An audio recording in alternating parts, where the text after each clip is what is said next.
Nous rendons grâce à Dieu le Tout-Puissant de ce qu'il nous a tous fait étant donc son peuple. Et nous donnons la capacité de pouvoir communiquer avec lui et nous aussi avec lui et lui avec nous. Que son nom seul soit glorifié. Au nom de Jésus-Christ. Je voudrais dire merci au pasteur Convelebo. J'ai un ami qui est un pasteur américain. Il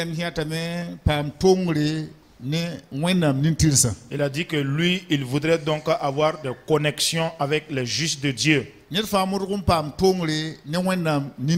Que chaque personne fasse l'effort d'avoir une connexion donc avec les hommes de justes de Dieu. Efforcez-vous d'avoir vraiment une connexion, une collaboration avec les églises qui sont vivantes. Il y a environ 15 ans de cela que j'entends parler de l'église de Saksida.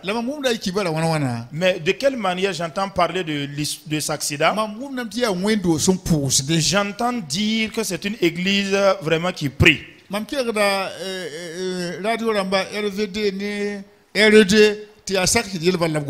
J'écoute par moment à la R&D, à la LVD, et généralement c'est de Saksida qu'il est beaucoup question. Et j'ai vraiment entendu, j'ai vraiment écouté aussi les cantiques et les chants vraiment qui proviennent de cette église. Pour moi, l'église était située vers la zone de Zogona. Je ne savais pas que c'était à la Padoa Zimpaosgo. Mais cette église déjà me touchait mon cœur depuis il y a 15 ans de cela. Lorsque le pasteur Moïse Cabré m'a fait comprendre que le pasteur souhaite que je vienne livrer un enseignement, j'ai dit au pasteur Moïse, j'avais à cœur vraiment de rencontrer, d'aller dans cette église. En tout cas, si j'ai la grâce d'aller dans cette église, là, c'est qu'ils prieront le Seigneur pour moi. Ainsi donc, je ne sais de quelle manière vous exprimer combien est grande ma joie. Pasteur, je vous ai grandement remercié. Je remercie le corps des diacres de l'église. Je remercie également madame la femme du pasteur et tous les autres pasteurs qui le soutiennent dans l'œuvre de Dieu. Je voudrais également traduire mes salutations à tous les départements confondus qui exercent au sein de l'église.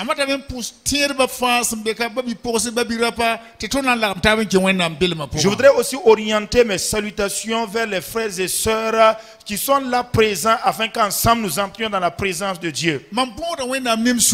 Je demande au Seigneur et de tout mon cœur que d'ici la fin de l'enseignement, que Dieu vous ait fait du bien. Que Dieu ait opéré de nouvelles choses pour vous d'ici la fin de l'enseignement. Comprenez que je n'ai pas un don d'enseigner au-delà des pasteurs qui m'ont dévancé dans l'œuvre. Ou encore au-delà, plus que votre pasteur qui est présent ici. C'est seulement un vaste champ qui appartient à Dieu et chaque personne attrape la passerelle, la porte donc par laquelle il veut entrer pour cultiver. Il y a 36 ans de cela, Dieu s'était adressé à moi en disant: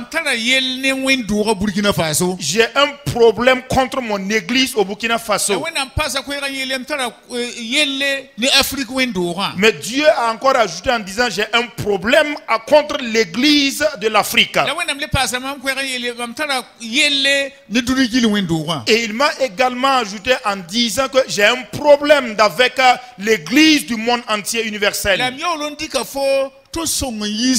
Pourtant, je suis venu t'utiliser afin que tu les aides à sortir du problème. En ce moment, j'étais dans une ville située à 100 km de Ouagadougou. J'ai alors posé la question à Dieu, comment est-ce que je dois m'y prendre pour faire disparaître le problème qui existe entre toi et ton peuple? Voici le message que Dieu m'a dit clairement. Dieu m'a dit, je suis un roi et à moi appartiennent toutes les richesses de la terre.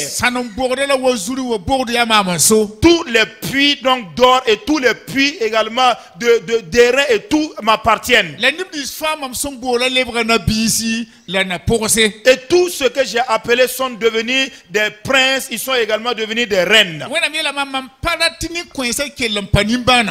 Dieu m'a dit, je ne souhaite pas que ces personnes-là demeurent continuellement dans la misère.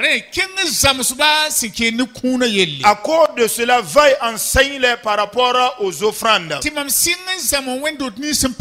Et j'ai commencé par enseigner les églises qui étaient voisines à la mienne. 2 à 3 ans après que j'ai commencé, le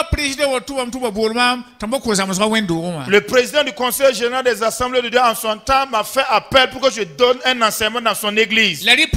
Après cela, on m'a appelé à Nagbaré. Et on a appelé tous les présidents des régions et tous les présidents des sous-régions ainsi que les missionnaires. Toutes les structures qui sont au niveau des assemblées de Dieu, ils ont été tous conviés. Et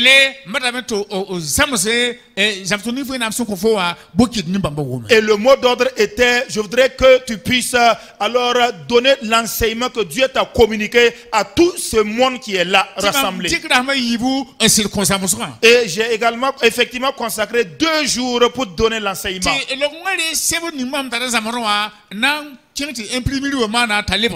Et alors le conseil général a récupéré mon support d'enseignement pour aller l'imprimer pour que ce soit un livre. 2 années.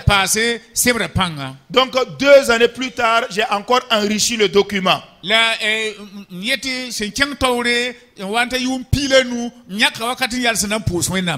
dirais que lorsque les choses ont évolué, 15 années plus tard, j'ai pris l'engagement de m'arrêter, de rendre grâce à Dieu.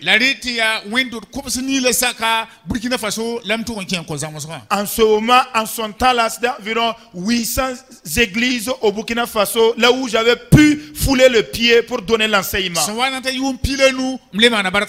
Également, lorsque 15 années se sont également accomplies, j'ai réitéré l'action de grâce. Et dans le bureau du Longo, beaucoup de personnes étaient présentes à l'occasion de cette action de grâce. En ce moment, j'étais à 1566 églises que j'ai pu toucher. Exactement comme je vous le disais, ça fait 36 ans de cela que je suis dans le ministère de l'enseignement. Et par la grâce de Dieu, j'ai pu entrer dans environ 2405 églises. Par l'aide du Seigneur, j'ai pu faire le parcours également dans environ 7 dénominations au Burkina Faso. Et par sa grâce également, il m'a ouvert les portes et je suis allé dans certains pays africains pour dispenser le même enseignement.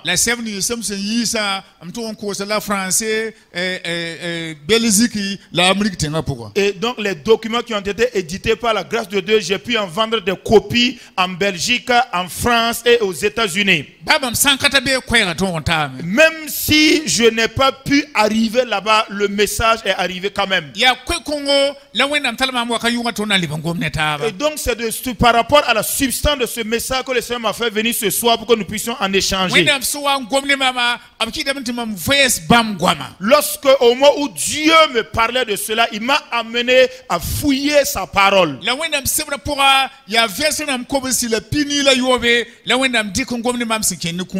Non, mais dans la parole de Dieu, c'est environ 1886 versets que Dieu a utilisé donc pour me faire parler de la dîme et des offrandes. Et tous ces versets sont en train de relater la volonté de Dieu par rapport à la dîme et aux offrandes. Maintenant, quand on parle des offrandes, ça veut dire quoi? Quand on parle, il est ici question de la dîme à Dieu. Mais la dîme est une chose déjà que les êtres humains connaissent. C'est la part de Dieu. La part de Dieu. Donc quand on parle de la part de Dieu, c'est une chose mise à part pour Dieu lui-même. Donc il y a 6 choses et l'autre là c'est l'humain. Ok, premièrement, c'est-à-dire l'être humain en tant que tel est une part de Dieu. Nous sommes le trésor de Dieu. Nous sommes des enfants de Dieu. Si vous lisez dans 1, 2 et 3 Jean, il nous a expliqué jusqu'à quelle ampleur, à quel niveau nous sommes enfants de Dieu. Et les autres trésors là, c'est ce que nous arrivons à emmagasiner comme patrimoine. Et nous considérons cela, nous l'appelons généralement la part de Dieu. Alors c'est une chose que, ce sont des choses que nous obtenons et Dieu a sa part à travers ces choses que nous gagnons. Et c'est une base d'enseignement à travers laquelle Dieu enseigne donc ses enfants. Au moment où Dieu faisait la déclaration, faisons l'homme à notre image. En ce moment, alors Dieu avait déjà créé beaucoup de choses sur la terre. Par la suite, il a dit, faisons l'homme à notre image.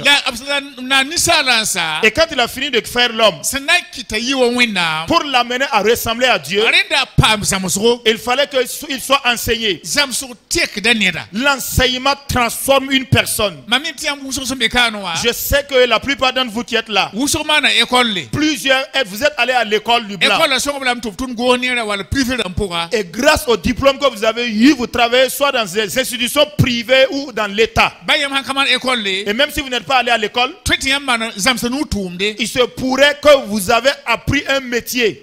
Tant que vous ne vous formez pas à quelque chose d'autre, à quelque chose, vous ne pouvez pas vous exercer là-dedans pour être utile. Dans le métier là, il va vous falloir vous former d'abord, apprendre à le faire avant de pouvoir le faire. Même le commerce que nous connaissons là, tant que vous n'êtes pas formé dans l'activité commerciale, vous ne pouvez pas vous épanouir là-dedans. Donc Dieu a enseigné à l'être humain, il l'a formé pour que lui-même il puisse devenir un objet, une personne de valeur. Mais c'est à travers quelles ressources que Dieu enseignait l'homme. Vous tous savez que au commencement, c'est 2 personnes que Dieu avait créées. Ça s'agissait de Adam et Ève. Mais Dieu avait un environnement qui était bon, paradisiaque, qui était communément appelé le Éden, le jardin d'Éden. Quand Dieu a fini de créer l'homme, il l'a fait habiter à Éden. C'est exactement comme dans une école que Dieu est allé les placer pour qu'il les forme. Et Dieu a commencé à lui montrer les différents types d'arbres dans le jardin.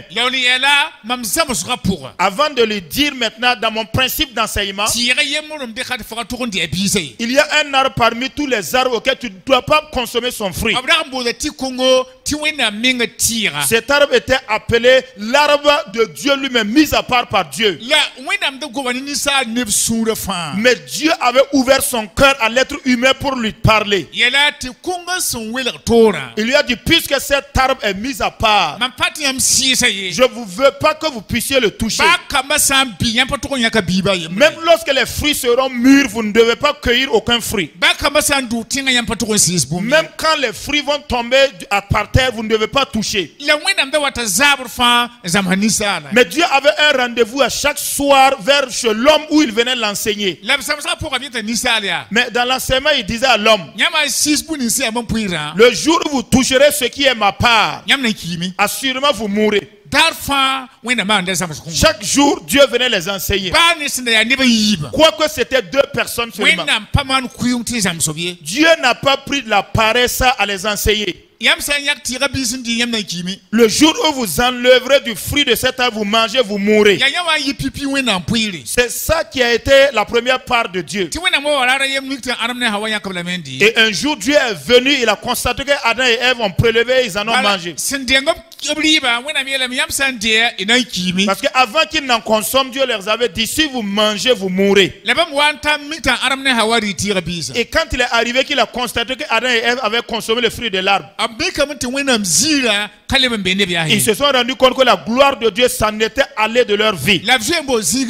Et ils ont décidé de se trouver une cachette. Dieu leur posait la question de savoir où êtes-vous. Adam répondit, la femme que tu m'as donnée m'a trompé et j'ai pris le fruit, j'ai mangé. Et la femme dit, c'est le serpent donc qui m'a amené à enlever le fruit. Et Dieu sur le champ a prononcé la sentence. Puisque vous avez désobéi à ma parole, Adam, je t'avais donné cet environnement pour ton repos. Mais je te maudis à partir de maintenant.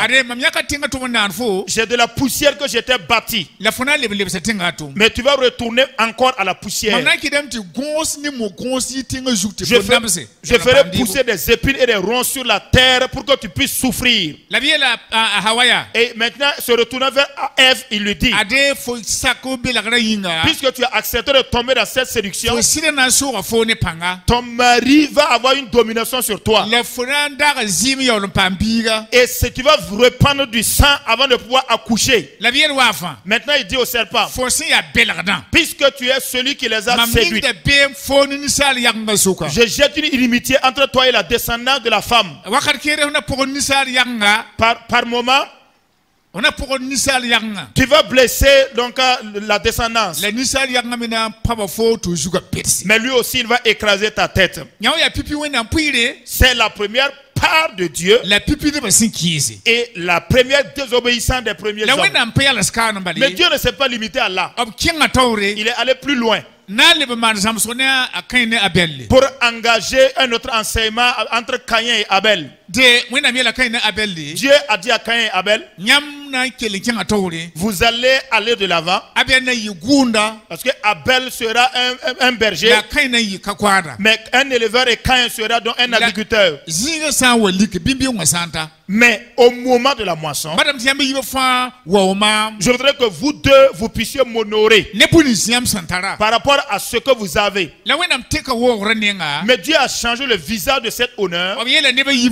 Il a dit à ces 2 personnes,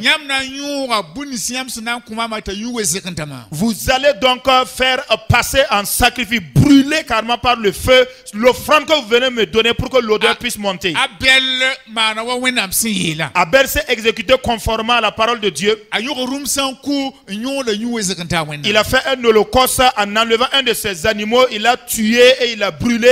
L'odeur est montée vers Dieu. Dieu était tellement content qu'il a agréé l'offrande de Abel. Mais Caïn n'a pas agi de la sorte. Le mil ou le blé qui s'était versé par terre, Caïn a balayé carrément l'herbe ainsi que le grain là, et il a brûlé cela.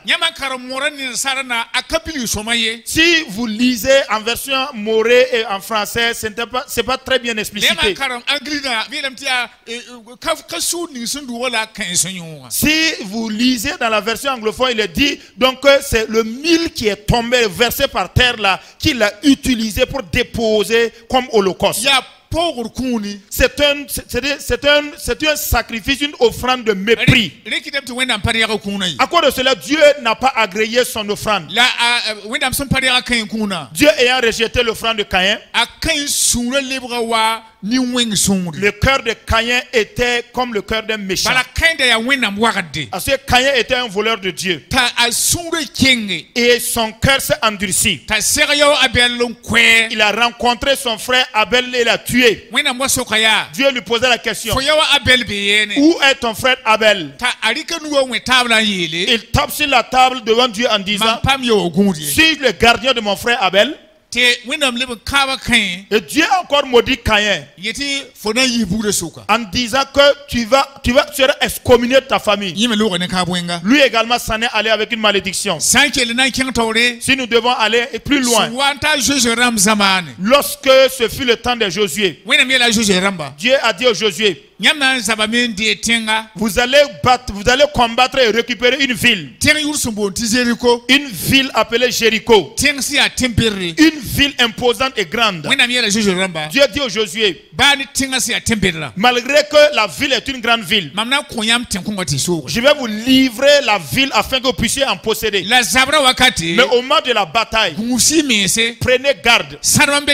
Il y a de l'or dans la ville. Il y a de l'argent dans la ville. Il y a des choses de valeur dans la ville.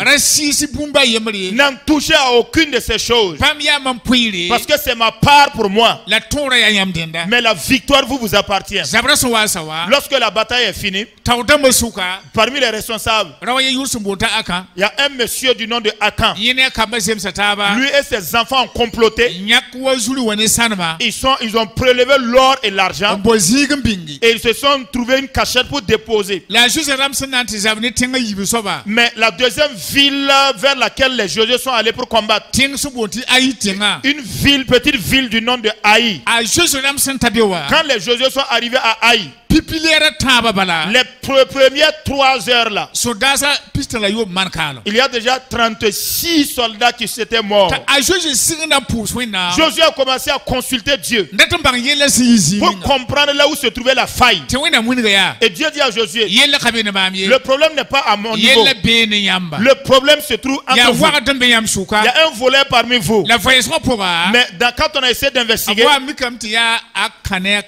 ils se sont rendus compte que c'était Akan et ses enfants. Je voudrais que vous sachiez une chose ici. La femme de Akan n'a pas participé à l'affaire. Mais Dieu a ordonné à ce qu'on tue Akan et ses enfants. Mais Dieu n'avait pas donné l'ordre de tuer sa femme.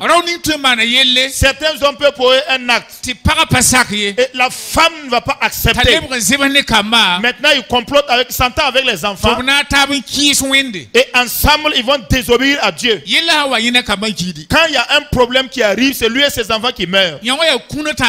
Ça c'est le troisième don, le troisième enseignement et la troisième désobéissance. Dieu est allé plus loin pour enseigner à Abraham. Abraham était également un homme qui devait aller combattre contre une ville, les Amos.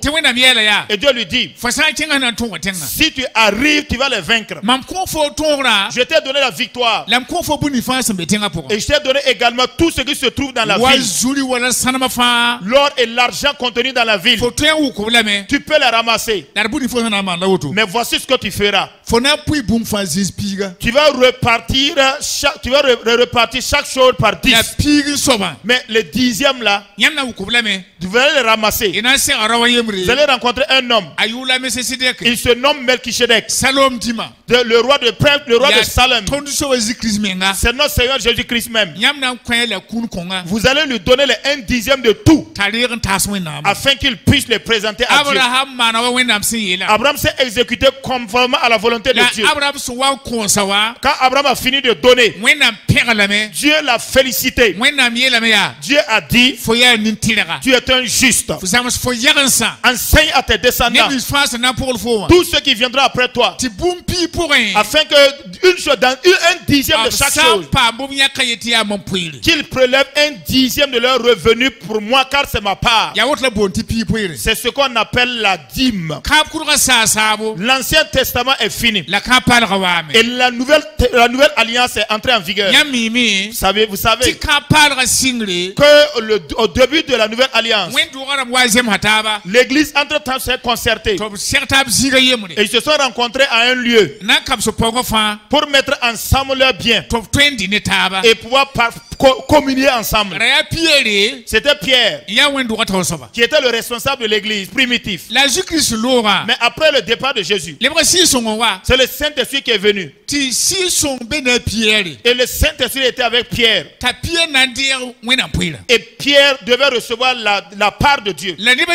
Mais deux personnes étaient parmi les chrétiens. L'un s'appelait Barnabas, qu'on appelle Joseph. Lui, il a un champ. Il a vendu son champ. Et il a pris tout le montant pour aller donner à Pierre.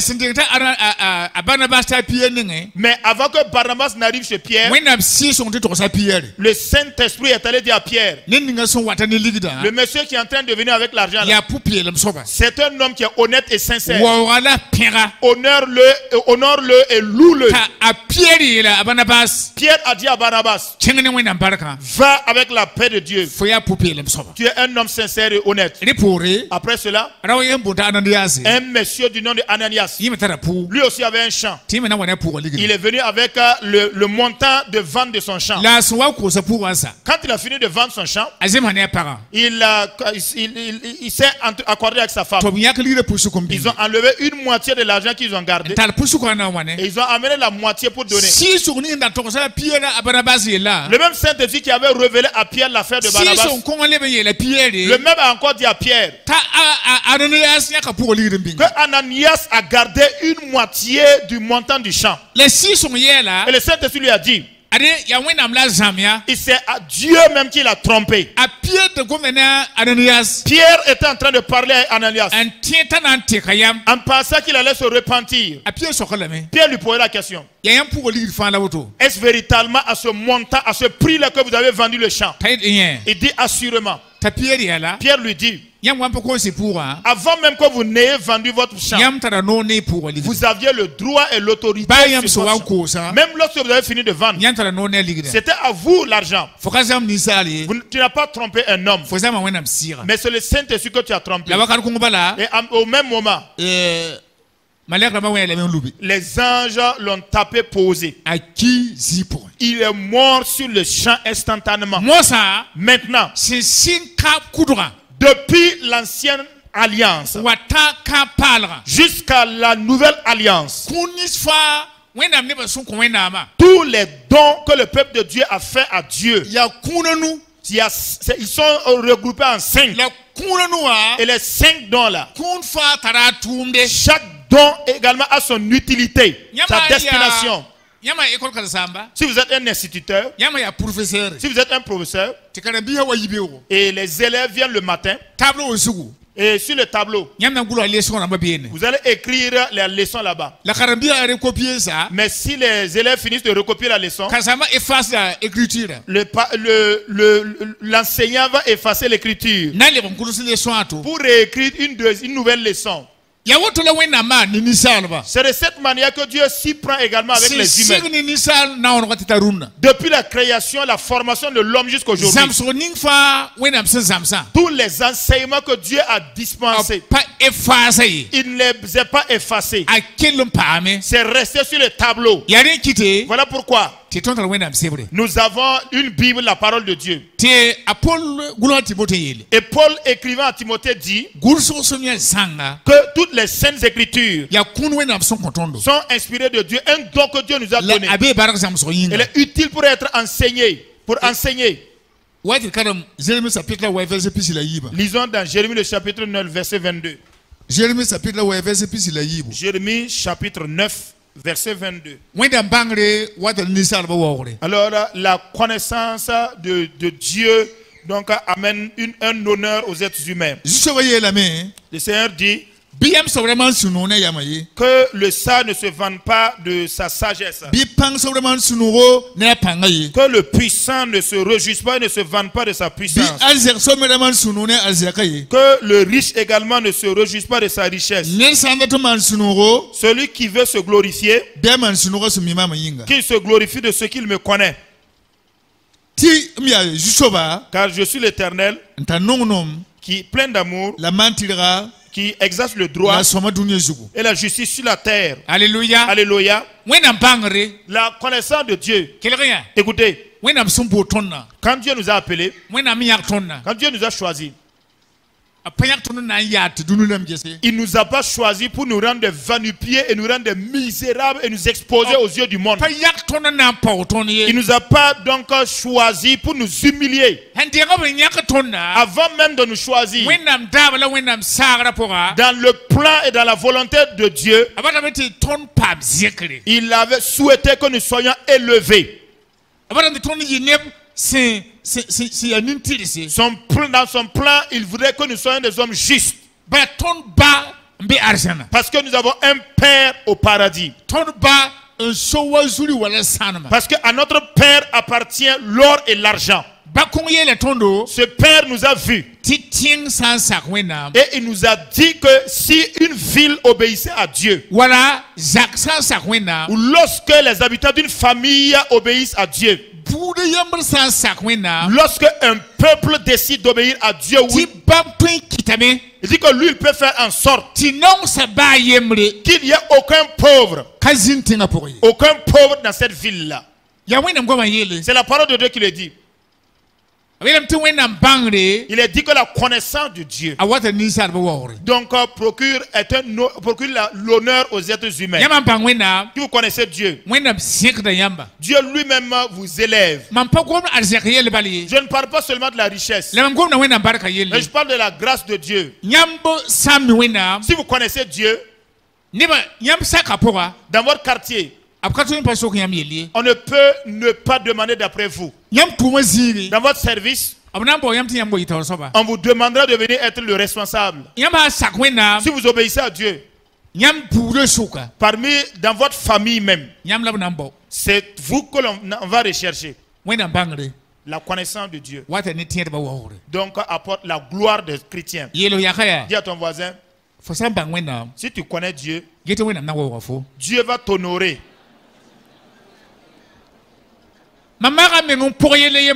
Alors j'ai attentivement examiné une situation et j'ai vu. Nous les évangéliques ou encore l'église des assemblées de Dieu.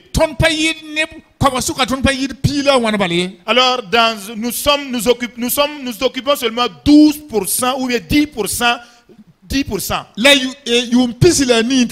Mais il y a 28 ans de cela,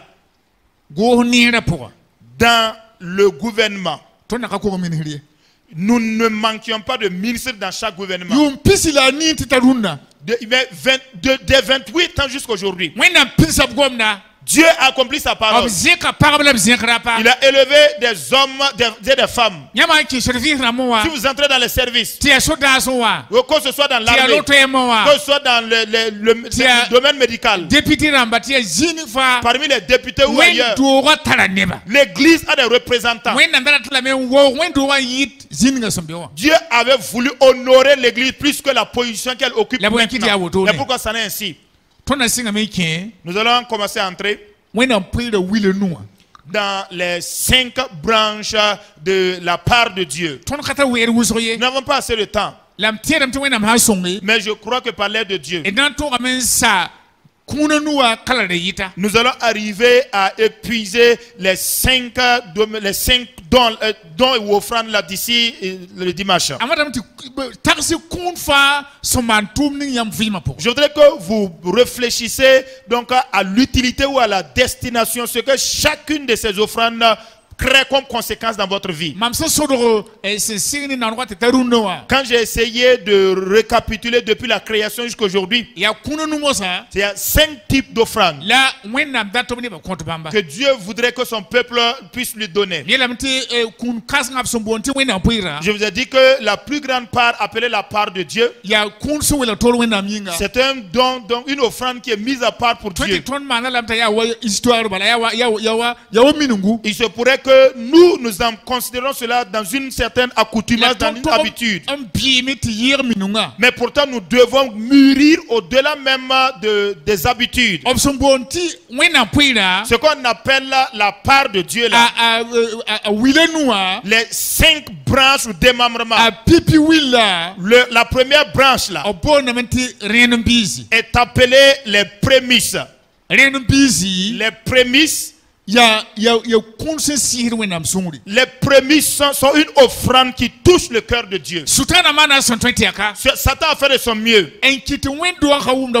pour que l'église ne comprenne rien de ce que c'est que les prémices. Au moment où Dieu est venu me parler, me demandant à livrer un tel enseignement, il m'avait dit de me rappeler des prémices. Parce que les prémices là sont sa destination. Elle ouvre une porte de bénédiction devant le peuple de Dieu. Mais c'est une offrande qui est vraiment dont le sujet est sensible. Parce que si vous n'êtes pas mature, arriver à donner cette offrande c'est difficile. Même Satan sait que si vous donnez les prémices, vous avez ouvert la porte de votre bénédiction. Satan lui-même le sait. Même vos ennemis le savent. Que si vous prélevez les prémices,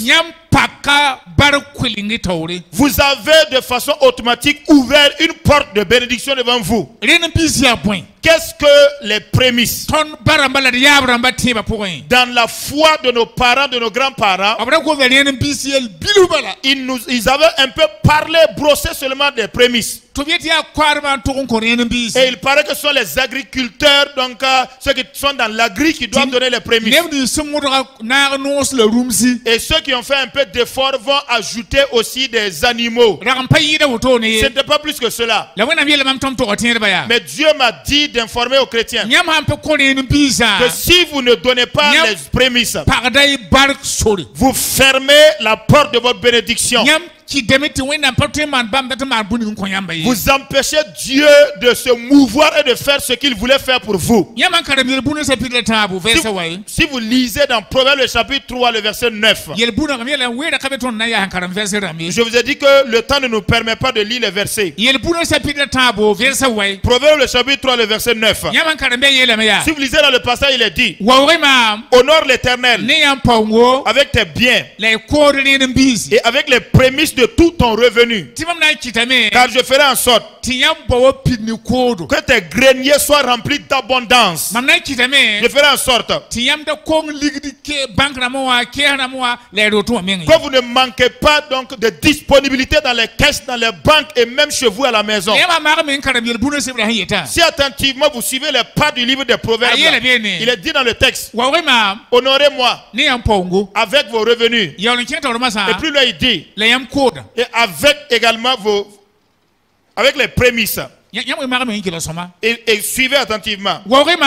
Il dit: honore l'Éternel avec tes biens. De plus, et avec les prémices, quand je ferai en sorte que vos greniers soient remplis d'abondance. Alléluia. Alléluia. Donc, il y a boum si attelé. Alors, c'est une obligation. Que signifient les biens? Maintenant, quand nous parlons de cela, et c'est comme par moment quand nous en parlons, c'est comme si c'est avec les prémices de l'agriculture des champs là qu'on doit honorer Dieu. Non. Nous devons honorer l'Éternel avec nos biens, nos revenus. C'est simplement pour dire, les prémices là, si vous êtes un commerçant, je prends l'exemple, si vous ouvrez une boutique, Et vous vous levez le matin pour vendre. Et quelqu'un vient vous poser la question. À combien vendez-vous une boule de savon? Et vous dites à la personne 250 francs. Si vous récupérez les 250, c'est la prémisse de votre boutique de ce jour-là. Si vous mettez de côté cet argent et vous remettez à votre pasteur qui prie Dieu et qui ouvre la porte maintenant pour que vous entrez dans la bénédiction de Dieu. Si vous êtes par exemple quelqu'un qui travaillait dans un métier donné et vous avez fini votre premier travail et la consultation ou bien en tout cas une prestation, ce que vous avez reçu là c'est une prémisse. Si vous êtes un salarié, mensuellement on vous paye. Vous êtes un salarié. Le premier salaire que vous aurez touché là constitue pour vous une prémisse. Écoutez, le premier salaire du mois est une prémisse. Votre premier salaire du mois est une prémisse. Elle ouvre une porte de bénédiction pour vous. Vous ne devez pas le consommer parce que vous n'en êtes pas le maître. Si vous lisez dans Lévitique 27, 17 et 27, 26, 27, 26, lisez dans le texte. Ce n'est même pas vous qui prenez les prémices. Même avant même que vous ignoriez. Votre premier salaire du mois la même était une prémisse déjà. Si vous lisez dans Actes 17, 30, il est dit là-bas que au temps d'ignorance, Dieu n'a rien fait. Maintenant, il vous invite à vous repentir. Ça veut dire quoi? Que la parole de Dieu, Dieu a révélé toute sa pensée dans sa parole. Le canal par lequel il passe pour bénir, il l'a dit dans sa parole. Si vous ne le faites pas aussi, Dieu a déjà écrit noir sur blanc. Voilà pourquoi Paul dit que toutes les saintes écritures sont utiles et pour le peuple de Dieu et béni pour le peuple de Dieu. Mais c'est l'enseignement qui peut produire la bénédiction. C'est-à-dire que si vous n'êtes pas fidèle par rapport à ces offrandes, vous n'êtes pas non seulement pauvre, mais vous n'êtes pas également des riches hommes. J'ai essayé de poser des questions, mais je me suis rendu compte ici au Burkina Faso, les chrétiens sont en troisième position en matière de richissime. Vous savez que c'est un péché. Quand vous voyez un prince qui marche les pieds à terre et les princes sont sur leurs chevaux, la parole de Dieu dit, si vous m'obéissez, je vous bénirai. Vous serez la tête et non la queue. Les prémices là, si vous prélevez très sincèrement, Dieu ne peut ne pas vous changer. Il vous fera du bien. Dans la parole de Dieu, j'ai écrit beaucoup d'histoires, beaucoup de témoignages de personnes qui ont prélevé les prémices et Dieu les a bénis. Il y a 4 ans de cela, il y a une personne qui m'a appelé depuis le Ghana. Il a quitté le Ghana et il est venu au Ouaga. Il se renseignait par rapport à mon domicile. Il a dit que j'ai pu lire ton document. Mais il y a environ 8 à 9 ans de cela, ceux de CVK avaient fait un enregistrement. Et il y a un de ses aînés qui a pu acheter le CD. Et quand il a pu acheter le CD et il a lu le document, Lui s'est engagé de mettre en pratique ce qu'il a écouté de l'enregistrement et de ce qui est écrit sur le document pour voir ce que Dieu fera pour lui. Il a dit que cela vaut 10 ans qu'il a commencé son activité commerciale. Mais à chaque fois qu'il dépose une brique, 2 briques, toutes les briques tombent. Mais quand il a commencé à prélever les prémices et qu'il était fidèle par rapport aux autres offrandes, quand il est venu chez moi, il a dit 2 années et demie seulement ont été suffisantes. J'ai construit une maison de 56 millions. Il m'a demandé de me déplacer au Ghana pour venir voir. Mais je suis effectivement allé voir. L'enseignement. La parole qui dit que Dieu lui-même est assis dans sa parole et il veille sur sa parole pour l'accomplir. Donc le manque de prélèvement des prémices a garé beaucoup de chrétiens et ils sont à la traîne. Peut-être que la position que vous occupez, vous aurez dû occuper une position plus supérieure. Mais par votre main, puisque vous désobéissez, vous ne faites pas ce que ça vous a amené en arrière. Il y a 5 ans de cela passé, j'étais dans l'église de la Padoua. Et de là-bas, je suis allé à l'église de Sissin. Et à l'église de Goungé par la suite. Ensuite à l'église de l'Antenne-Ville. Par la suite à l'église de Kilouin.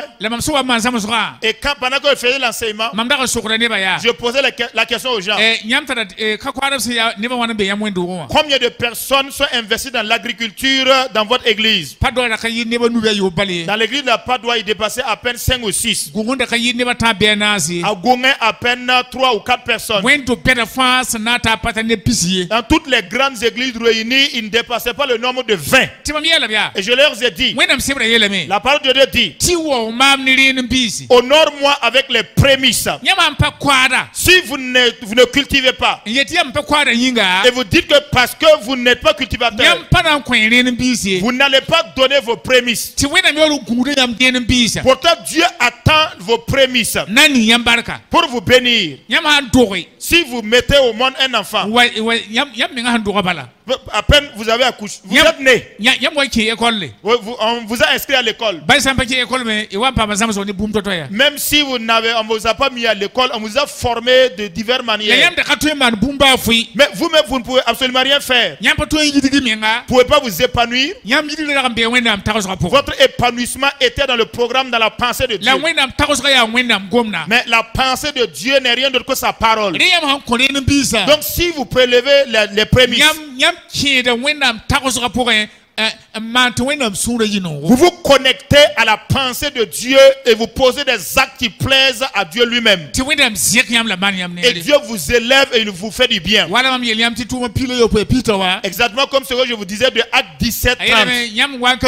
Il est dit qu'au moment de l'ignorance, vous n'étiez ni pauvre, vous n'étiez pas également des richards, vous n'étiez pas, ça n'allait pas chez vous totalement, mais vous n'étiez pas non plus totalement pauvre. Donc Dieu, que Dieu t'aide à être épanoui. Dans notre génération, j'ai entendu certains qui disent que l'argent est l'amour de l'argent est la racine de toutes les choses. Que nos grands-parents ne travaillaient pas avec l'argent. Ce qui fait que même dans les périphéries, je parle aux pasteurs. Certains, quand ils arrivent à se procurer une sanili, c'est devenu des actions de grâce à ne pas finir. Demandons-nous à Dieu de nous bénir. Nous entendions parler de l'église de Saxila. Mais quand tu entres ici, tu sais qu'il y a l'argent qui a eu sa part part dans l'église. Que Dieu élève ses enfants afin que vous puissiez faire de grandes réalisations. Et que vos voisins posent la question: d'où provient ta bénédiction?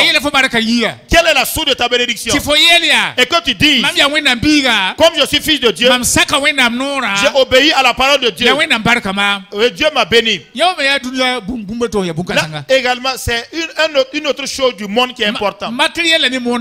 Le matériel suffit aussi pour évangéliser. Voici le pasteur Convolvé qui est assis. Si vous êtes dans votre service et puis il grimpe sur une vieille kryptone qui danse comme du rien en train de passer devant votre service,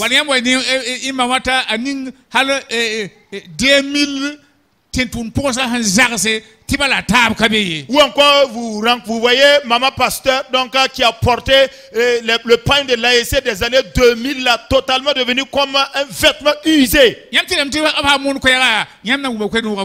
Vous pensez que pendant qu'il est en train de prêcher la parole, vous allez comprendre tout le sens même de l'évangile. Moi, j'enseigne, mais je prie Dieu pour les chrétiens. Demandant à Dieu d'élever les chrétiens. Je demande à Dieu de bénir les chrétiens. Si Dieu vous bénissait,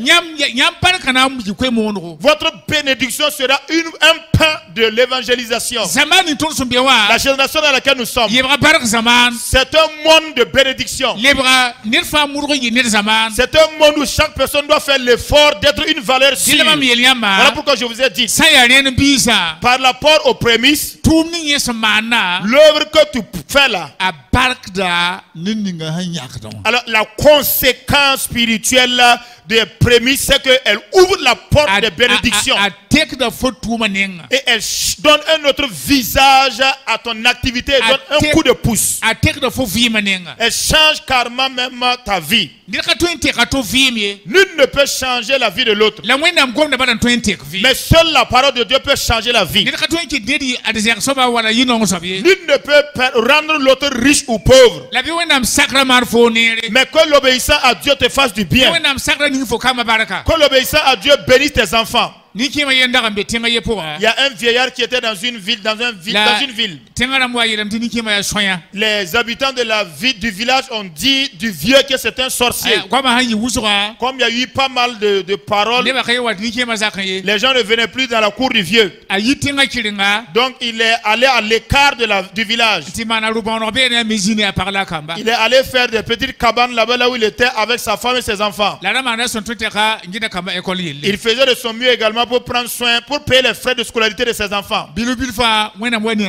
Petit à petit, Dieu a béni les enfants du vieillard. Ils sont arrivés, ils ont rasé carrément la cour de leur père. Ils ont construit vraiment un immeuble en étage. Ils l'ont véritablement construit une maison en étage. Ils ont installé des plaques solaires. Ils ont mis des réfrigérateurs. Les différents types de qualité de jus, de boissons étaient dans le frigo. Et donc les frères du vieux ont commencé à venir causer avec le vieux. Et apparemment le vieux dit: mais comme vous aviez dit que je suis sorcier là, bon, cette affaire là, comment on gère ça? Il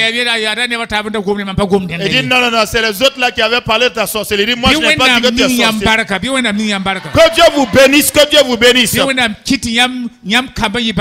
Puisse Dieu rendre vos enfants des enfants bénis. Que Dieu fasse en sorte que vos petits enfants soient bénis. Je vous dis qu'il y a jusqu'à 36 ans de cela que je parle de cet enseignement. Mais quand je suis dans le tremplin de l'enseignement, je supplie Dieu d'élever l'église dans plusieurs régions. Je suis allé, j'ai parlé, j'ai dit. Et l'enseignement a fait en sorte qu'ils ont acheté des voitures pour les présidents des régions. Et Dieu a béni les chrétiens et les pasteurs de la région. C'est facile pour toi d'entrer, d'être une personne de bénédiction.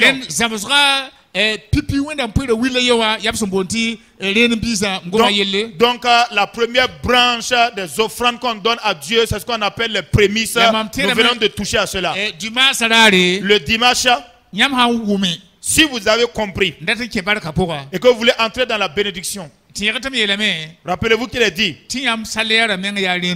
que votre salaire même est une prémisse. Votre salaire est une prémisse. Les grandes églises dont j'ai fait mention, là où j'ai visité il y a quelques années, je leur ai dit, si vous êtes un fonctionnaire, même si vous avez commencé à travailler il y a 50 ans, il se pourrait même que vous ayez consommé la dîme et c'est devenu un problème pour vous. Et vous n'en avez pas pour payer. Vous pouvez demander pardon à Dieu. Mais par rapport aux prémices, même si vous avez commencé à travailler à 50 ans, si vous entendez l'enseignement, vous devez prélever le premier salaire de votre mois. Et en même temps, venir les donner et entrer dans l'honneur que Dieu te réserve. Souvenez-vous, j'ai parlé de Lévitique 27-26. Il est dit dans ce passage, vous ne pouvez pas tergiverser, vous ne pouvez pas argumenter et avoir raison.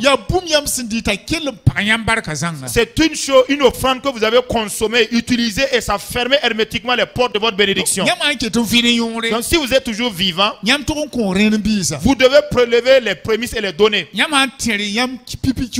Si vous vous souvenez de votre premier salaire, si vous ne vous souvenez pas, cherchez de l'argent. J'ai demandé à Dieu, la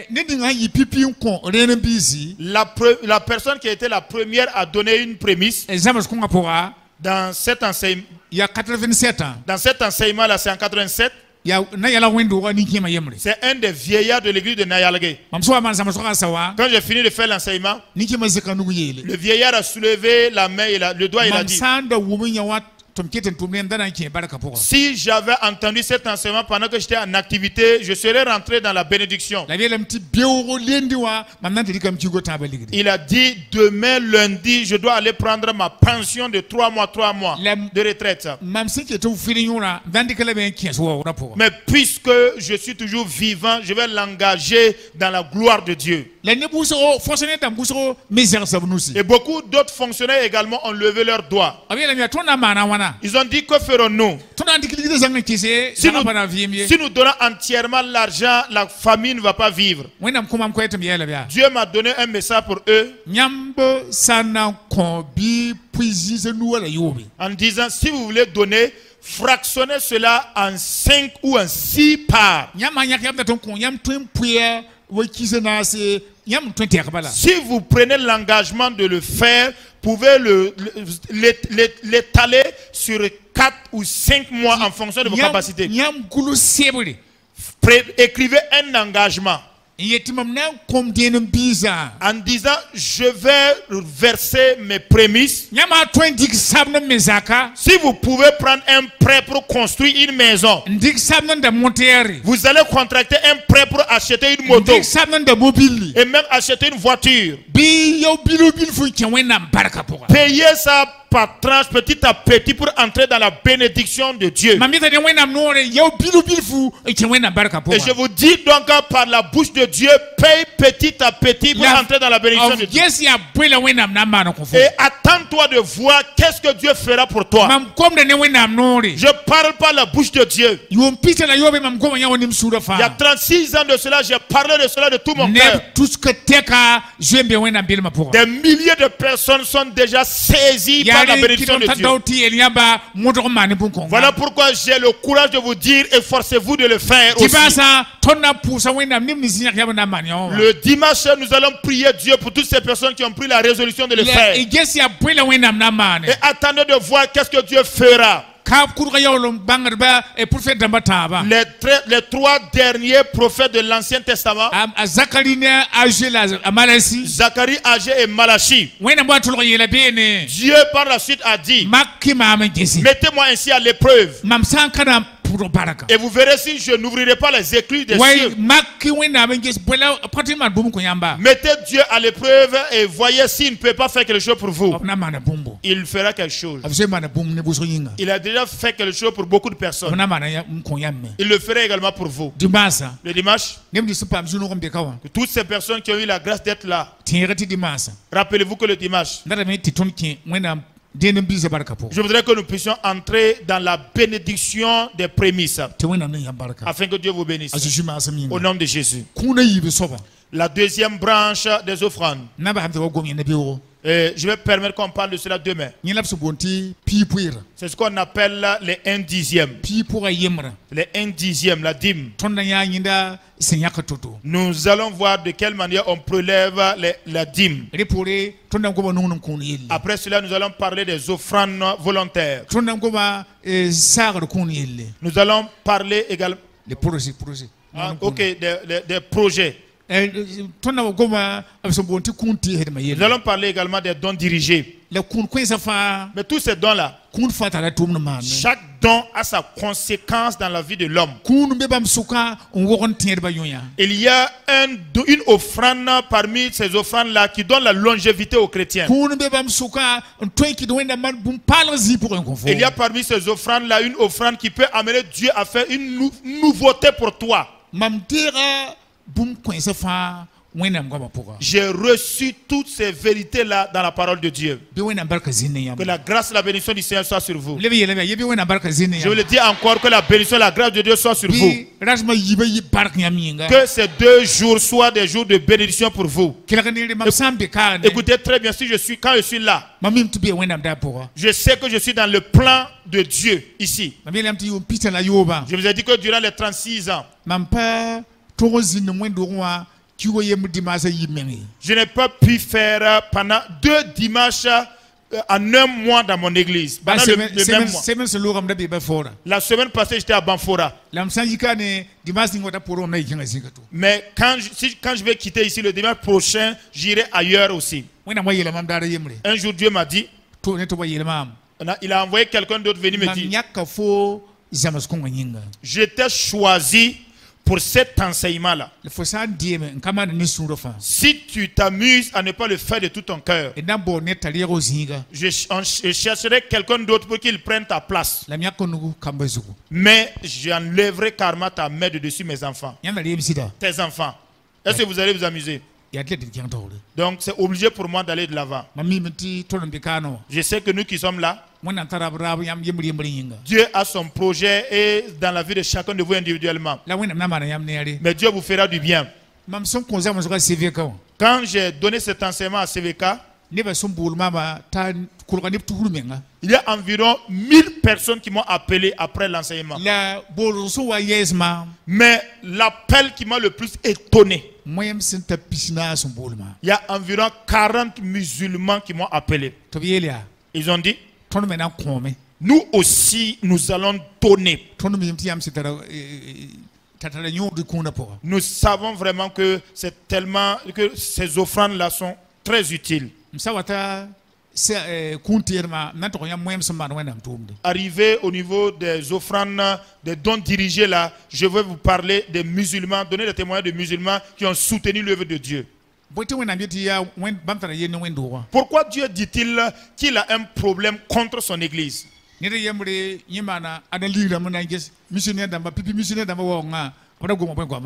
Il y a quelqu'un qui a essayé de faire une analyse pour voir, lorsque les premiers missionnaires étaient venus, il posait la question de savoir, alors quel est le mot, le mal qui se trouve dans les pays africains et qui peut être un frein à l'évangélisation. On leur a dit, si vous vous amusez avec les femmes des Africains, là, vous aurez problème. Quand ils ont fini de parler et qu'ils sont entrés dans l'église, ils ont mis les femmes d'un côté En tout cas, ici, là, c'est comme si vous êtes mélangés. Vous ne pouvez pas rentrer dans une église au Burkina Faso et trouver des hommes et des femmes mélangés et être assis comme ça. Parce qu'il n'y a toujours pas la confiance entre les hommes mariés et les célibataires qui sont assis à côté de leurs femmes. C'est devenu une habitude. Et il est dit, ils ont dit que mais du côté de l'argent là aussi, il ne faut pas jouer avec l'argent des Africains. Mais ils ont dit que Dieu aidant, vous savez très bien que le salut est gratuit. Le salut est gratuit. On nous l'a donné gratuitement. Vous aussi donnez gratuitement. Donc, Zalam.